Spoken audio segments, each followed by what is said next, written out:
மேற்கு தொடர்ச்சி மலைப்பகுதிகளில் தொடரும் மழையால் தாமிரபரணி ஆற்றில் வரலாறு காணாத அளவிற்கு வெள்ளம் ஏற்பட்டு இருக்கிறது. தற்போது பாபநாசம், சேர்வலாறு அணைகளிலிருந்து 3 மணி நேர நிலவரப்படி வினாடிக்கு 36,000 கனஅடி நீரானது வெளியேற்றப்படுகிறது.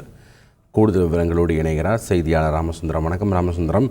தற்போது வரலாறு காணாத அளவுக்கு தாமிரபரணி ஆற்றில் வெள்ளம் அதிகரித்து காணப்படுகிறது. தற்போது இருக்கக்கூடிய நிலவரம் என்ன, விவரங்கள்?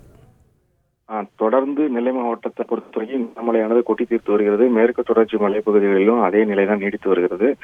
தற்போதைய நிலவரப்படி, அதாவது 3 மணியோட நிலவரப்படி பாபநாசம் மற்றும் சேர்வலாறு அணைகளிலிருந்து 36,000 கனஅடி நீரும், மணிமுத்தாறு அணையிலிருந்து 10,000 கனஅடி நீரும் வெளியேற்றப்படுகிறது.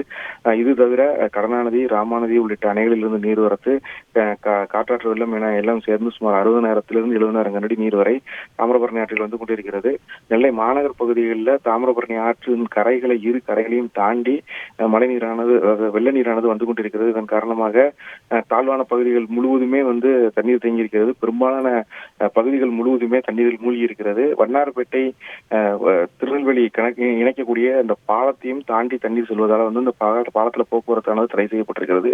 தொடர்ந்து கனமழை பெய்து வரும் நிலையில தாமிரபரணி ஆற்றிலும் வெள்ளப்பெருக்கு ஏற்பட்டிருக்கிறது. தொடர்ந்து அந்த பகுதிகளில், அதாவது கரையோர பகுதிகளில் இருக்கிற மக்களை வெளியேற்றக்கூடிய பணியும் நடந்து வருகிறது.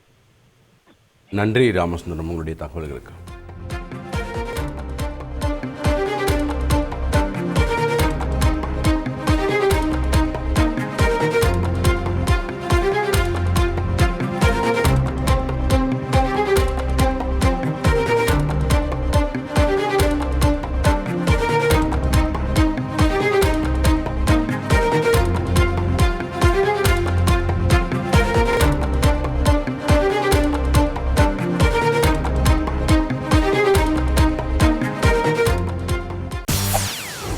செய்திகளை உடனுக்குடன் தெரிந்து கொள்ள உடனே சப்ஸ்கிரைப் பண்ணுங்க.